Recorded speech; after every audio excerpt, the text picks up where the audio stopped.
የሚቀጥለው ዓመት የተስፋ የጽድቅ የይቅርታ የንስሐ የምህረት ዘመን እንዲሆን እመኛለሁ።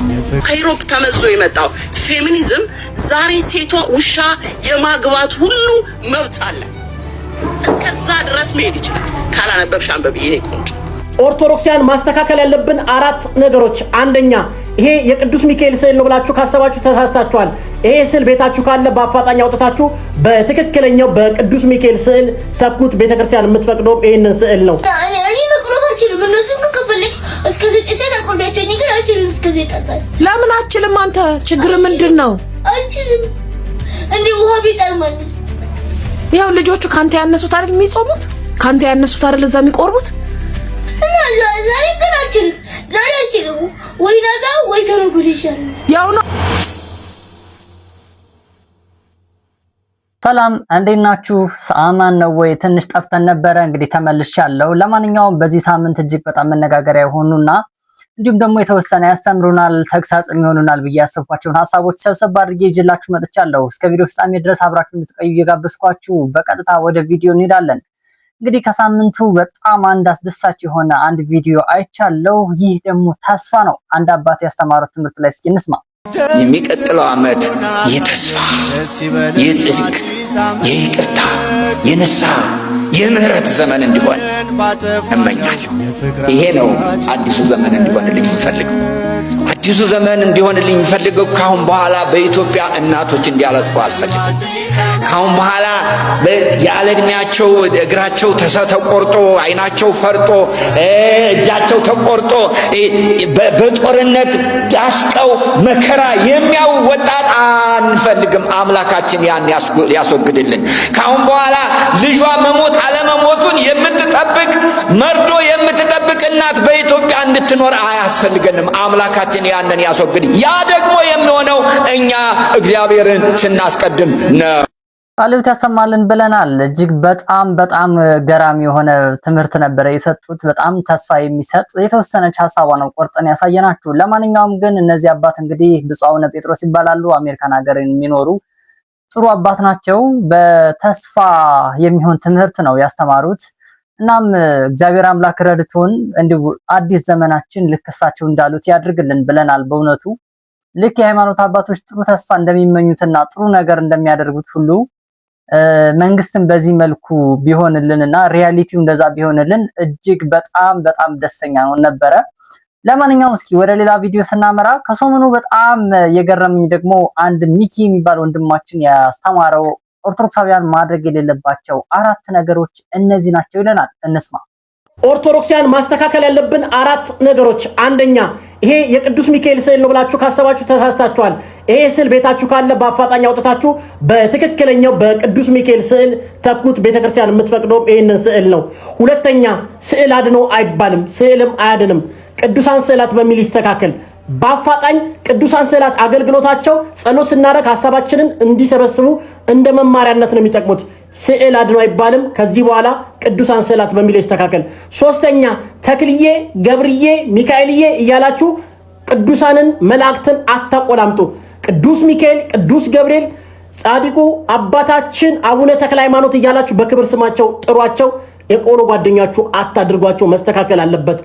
አራተኛና የመጨረሻው ጉዳይ የካው ሚካኤል ይለይብኛል፣ የኮተቤው ሚካኤል ይለይብኛል፣ የሴሚሲው ሚካኤል ይለይብኛል የሚባል ነገር የለም። ሚካኤል አንድ ነው። በሰፈር የሚለይ መልአክ የለንም። ሚካኤል አንድ ነው። የእግዚአብሔር መልአክ ነው። በሁሉም ቦታ ይደርሳል በሚፈሩት ሁሉ። ስለዚህ ይሄን ነው በሐሳቡ አብዛኞቹ ሐሳቡ ላይ እስማማለሁ። በጣም ደስ የሚሉ ነገሮች ናቸው እንግዲህ በአብዛኞቹ ነገሮች እና ዳሩ ግን አንድ ሐሳብ ማንሳት ፈልጋለሁ እዚህ ላይ በተለይ ስለ ቅዱሳት ስዕላት ላይ በተነሳበት ስለ ቅዱስ ሚካኤል ቅዱስ ስዕል ላይ ያነሳው ሐሳብ ትንሽ የሚጋጭ ነገር ያለው ይመስለኛል። በእርግጥ ከዚህ በፊት እንግዲህ እንደምናስታውሰው ይሄንን ነገር ብዙ ጊዜ እሺ የሆነ የተለያዩ ነገሮች እየተባለ ነበረ። ነገር ግን እኔ ባደኩባቸው አብያተ ክርስቲያናትና ገዳማት አብዛኞቹ አብያተ ክርስቲያናት የቅዱስ ሚካኤል ስዕል ይሄንን ሁለቱም ስዕል ይጠቀማሉ። ታዲያ ያ ነገር እውነት መረጃ ሳይኖራቸው ቀርቶ ነው ድሮ ጀምሮ በእጅ ሲሳል የነበረው የሚለውን ነገር ወይስ ያኔ ነው ስህተቱ የጀመረው የሚለውን ነገር ታሳቢ መደረግ አለበት። ለምንድን ነው የሚቀረው? ለምንድን ነው ወደዚህኛው ሽፍት የምናደርገው የሚለውን ነገርም ከዚሁ ላይ ከግምት ማስገባት አለብን። በነገራችን ላይ ስለ ቅዱሳት ስዕላት ሲነሳ ቅዱሳት ስዕላት ትክክለኛ የቅዱሳኑ ስዕላት የምንላቸው እነሱ ቅዱሳን ሪፕሬዘንት ያደርጋሉ ወይም እኛን ለጸሎት እንድንነሳሳ ያደርጋሉ ማለት እንጂ ትክክለኛ የፎቶግራፍ አገልግሎት ይሰጣሉ ማለት አይደለም። ነገር ግን ይሄ የቅዱስ ሚካኤል እንግዲህ ቅዱስ ስዕል የሚያሳየው ዘንዶውን የተዋጋበት አድርገው ነው ብዙ ጊዜ የሚሳለው። ያኛው ደግሞ ያቺ የሰኔ ሚካኤሏን ነው ሪፕሬዘንት የሚያደርገው። ሰው በአጠቃላይ ግን ትንሽ ክሊር ቢያደርግልንና በደንብ ቢያብራራው መልካም ነበረ። ብዙ ሰው ሲወዛገብበት ስላየው ማለት ነው። እናንተስ ምን ትላላችሁ በዚህ ጉዳይ ላይ? እንግዲህ ይጠበቃል ሀሳባችሁ። ወደ ሌላኛው ሀሳብ ስናመራ ከሰሞኑ በጣም መነጋገሪያው ሌላኛው ጉዳይ ደግሞ እንግዲህ የፌሚኒስቶቹ ጉዳይ ነው። ሃሽታግ ትሰማ በጣም ሶሻል ሚዲያ ሁሉ የተቆጣጠረ ጉዳይ ነው። ይሄንን ጉዳይ እንግዲህ ብዙ ኢትዮጵያውያን ሴቶች ይሄ ፌሚኒስት ሀሳብ ነው፣ ይሄ የሌዝቢያኖች ሀሳብ ነው በማለት የተቃወሙት ነው። ለማንኛውም እስኪ ወደ ሃይማኖት ነገሩን አጥቦ አምጥተው ከሃይማኖት ጋር አላትመውታል። እስኪ ትንሽ አንድ ቪዲዮ ላሰማችሁ። ኖርማሊ ከሃይማኖት ሴቶችን ከሃይማኖት ተቋማት ማውጣት ነው አንግሌ። that's my only angle ፌሚኒዝም ራሱ አይደለም የኔ አንግል። ሴቶች ከሃይማኖት ስርዓት ውስጥ ከወጡ ወይም ከሃይማኖት አስተሳሰቦች ውስጥ ከወጡ it's just only natural. Anyway, I'm so glad to see that you guys are coming to the realization that religion is actually a weapon formed against women. ለሴቶች ጠላት የሆነ ኢንስቲትዩሽን ነው ራሱ። for some ለአንዳንድ ወንዶች ሊጠቅማቸው ይችላል፣ ስትራክቸር ስለሚሰጣቸው ቢሄቪየራቸው ማኔጅ ስለሚያደርግ ሊጠቅም ይችላል። ግን ለሴት ግን ኮምፕሊትሊ ካውንተር ኢንቱዊቲቭ የሆነ አጌንስት የሆነ አእምሯን እንትን ካለችበት ከፍታ አውርዶ መሬት ላይ የሚያስቀምጣት አይዲዮሎጂ ነው ብዬ ነው ማስበው። በብዙም እንግዲህ በዚህ መልኩ ሐሳባቸውን ሲገልጹ ነበረ። ሃይማኖትና ሴቶች ያላቸው ሪሌሽን ምንድነው? ሃይማኖት ለሴቶች ሊትራሊ ጫና ነው የሚያሳርፈው እንጂ ምንም የሚበጀው ነገር የለም፣ ጥሩም አይደለም የሚል እንግዲህ ዲስከሽን ነበራቸው። ከዚህ ተነስተው ኢትዮጵያውያኖቹ ደግሞ በጣም በኃይለኛው ተነስተውባቸዋል። ሃይማኖት በተለይ በሃይማኖቱ ጉዳይ ላይ በጣም በኃይለኛው ብዙ ሰው ተበሳጭቶበታል። ለማንኛውም እስኪ አንዲት ጀግና ሴት የተናገረችው ነገር አለ። እስኪ የሷን እንስማ። ከዩሮፕ ተመዞ የመጣው ፌሚኒዝም ዛሬ ሴቷ ውሻ የማግባት ሁሉ መብት አላት። እስከዛ ድረስ መሄድ ይችላል። ካላነበብሽ አንብቢ፣ የኔ ቆንጆ አንብቢ እና ይጎትታል።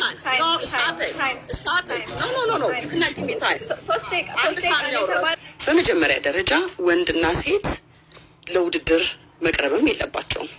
ሁለቱም የተፈጠሩት አንድ አካል ሆኖ የተፈጠሩ ፍጥረት ናቸው። ውድድር ውስጥ የሚገቡ አይደሉም። ወንድ ብልቱ ሌላ፣ የሴት ብልቷ ሌላ፣ የእሱ ጡት ያለው ሌላ፣ የኔ በሁሉ ነገራችን የተለያየን ጉዳዮች ነን።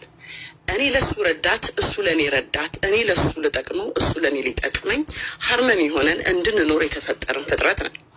ሰው ለምን እግዚአብሔር እንደዚህ ለምን እኔ ለምን አስረገዝከኝ ለምን አረግዛለሁ ብለን ይህን ኩዌስችን ለምን አላደረግነው? ለምን ሴት ጋር ሲመጣ እርግዝና ተፈጥሮ ለምን አልጠየቅነው? ለምንድን ነው ወንድ የበላይ ነው? የኔ ባል ወንድ ሆኖ የተፈጠረው ፍጥረት ሴቷን ጋርድ እንዲያደርግ እንዲጠብቃት ባክቦንቷ እንዲሆን ተፈጥሯል። እሷ ደግሞ ዊዝደሙ እንድትሆን ክራውን እንድትሆነው ተፈጥረናል። እኔ ሳረግዝ አብሮኝ የሚጠብቀኝ ለልጆቼ መከታ ለኔ መከታ የሚሆን ባል ተሰጥቶኛል። ያንን ምንድነው ይሄ መርዝ የሚመስል ይመስላል። እንዳጠቃላይ በዚህ ጉዳይ ላይ ባይዘወይ በጣም ብዙ ሀሳቦች እየተነሱ ነበረ። ዲያቆናቶቹም ገብተው እንግዲህ ላይቭ ላይ ሲወያዩ ነበረ፣ በተለይ በሃይማኖት ጉዳይ ላይ። ከዚህ በፊትም የሆነ ፖድካስት ላይ ባነሳቸው ጉዳይ እህታችን ጆርዲ የምትባለው ከዚህ በፊት ባነሳቸው ጉዳይ ላይ የተለያዩ ነገሮችን እንግዲህ ሃይማኖትን ስታጥላላ በዚህ ጉዳይ ላይ ሴቶች ሃይማኖት ጫና ያሳርፋል በማለት ብዙ ጊዜ ስታነሳ ነበረ። ኤንዌይስ በአጠቃላይ ነገሩ ትንሽ የከረረ ይመስላል። ትንሽ መፍትሄ ቢያገኝ መልካም ነው። ትልልቅ መምህራን ቢገቡበትና ጥሩ ወዳልሆነ አቅጣጫ እንዳይሄድ ትልቅ ፍላጎት ነው። ከሰሞኑ በጣም አንድ ደግሞ የገረመን ነገር እንግዲህ ፍልሰታም አይደለ? ከፍልሰታ ጋር የተያያዘ አንድ ቪዲዮ እስኪ ልጋብዛችሁ።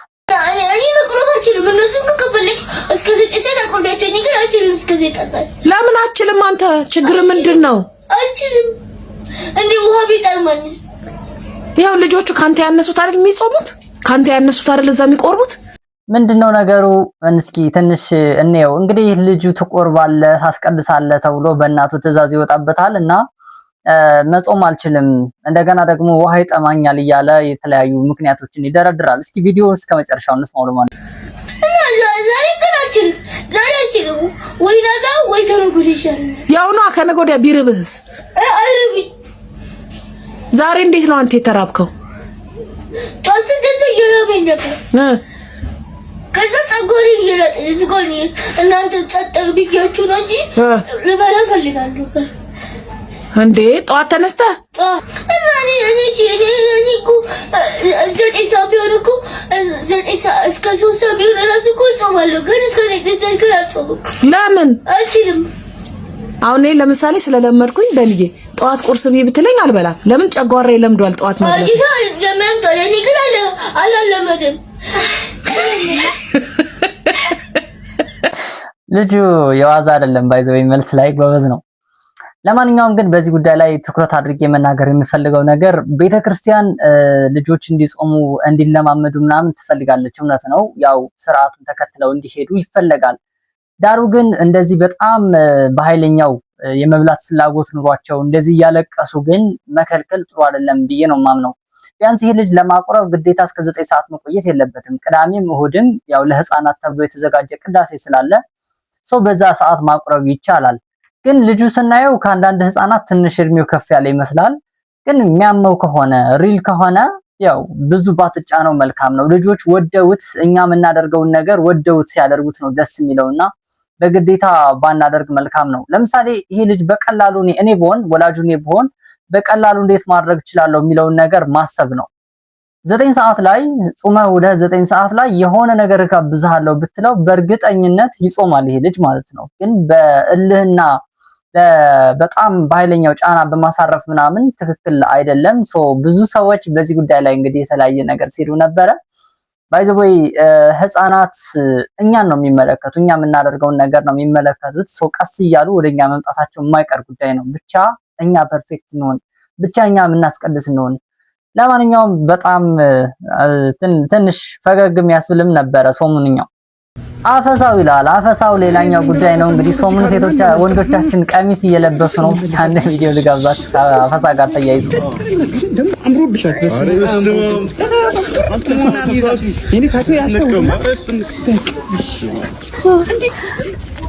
እንዴ በስሬ እንዳትወድ ወይኔ አምሮብሻል። ወዴት አምሮባቻል። በእናትህ አንተ ራስህ እንዴት ነው በእናትህ ሰላም ነው? እንዴት ነው ያደረግከው?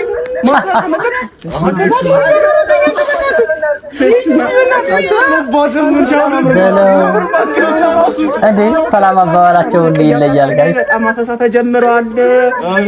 ተጠንቀቁ። እኔም ትናንትና ፉል ቤት እንደዚህ ነው ቁጭ ተጫውቼ መጣሁ። አንቺ ጡትስ የለሽም? አንቺ ጡት እንዳይጠረጠሩ ታቱ ምናምን ነገር ታቱ ምናምን ሊጠረጠሩ ይችላሉ። ይበቃናል ብለናል። እንግዲህ ሶምኑ መዘዘኛ ሆኗል። ይሄ የአፈሳ ጉዳይ ባይዘወይ በቀጣዩ ቪዲዮ ትንሽ ሰፊ የሆኑ ሀሳቦችን ይዤበት እመጣለሁ። እጅግ በጣም አስቸጋሪ ነው። እኔም ከሶምኑ እንግዲህ አጋጥሞ የነበረ ቤተክርስቲያን ሲሄድ አልተያዝኩም። ያው ትንሽ አስደንግጠውኝ ነበረ፣ ትንሽ ነገር ጠያይቀውኝ። ለማንኛውም ግን አፈሳው በአጠቃላይ በጣም ከባድ ሆኗል። ስፔሻሊ ደግሞ በዚህ በአዲስ አበባ ዙሪያና በአዳማ ናዝሬት አካባቢ ተስፋፍቷል። በጣም ብዙ ወጣቶች ሳይፈልጉ ወደ ጦር ሜዳ ምናምን እየተባሉ ነው።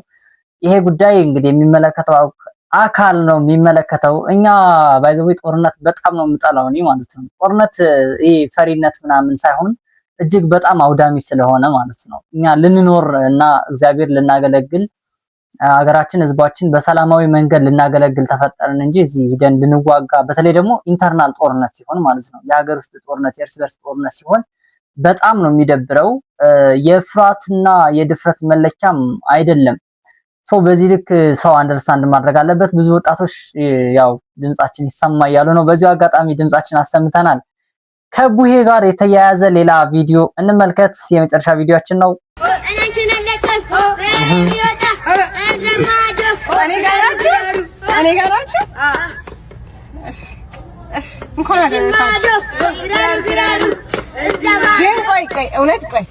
ሳንቲም አልያዝኩኝም። አካውንት አለ ይላል አላችሁ? እውነት አሳዩኝ። የማን ወደ ማን ነው የሚገባው? ና ንገረኝ። እሺ ወደ ማን ነው የሚገባው? ወደ እሱ። እስቲ በእውነት በል እስቲ። እኔ ልካለሁ። አይ የላችሁም እኮ መሰለኝ አውቃችሁ ለቪዲዮ ነው። በእውነት በል ቴሌብር። ወይ ጉድ! ማን ነው ገንዘብ የሚገባው?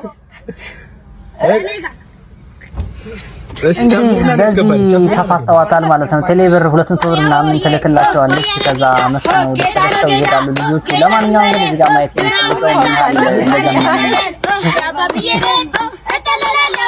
ዘምነናል።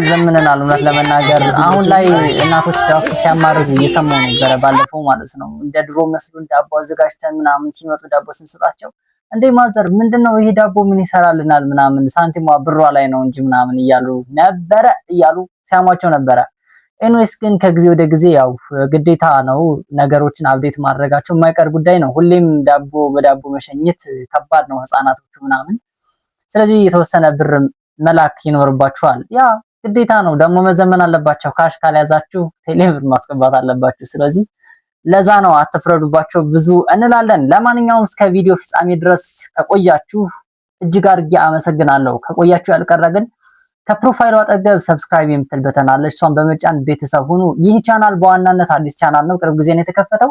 ማህበራዊና መንፈሳዊ ጉዳዮችን እናይበታለን። የተለያዩ ነገሮችን በስፋትና በጥልቀት እንዳሰስበታለን። ከዘር ከፖለቲካ ከወገንተኝነት በጸዳ መልኩ ነገሮችን አይተን ተማምረን እንለያያለን ማለት ነው።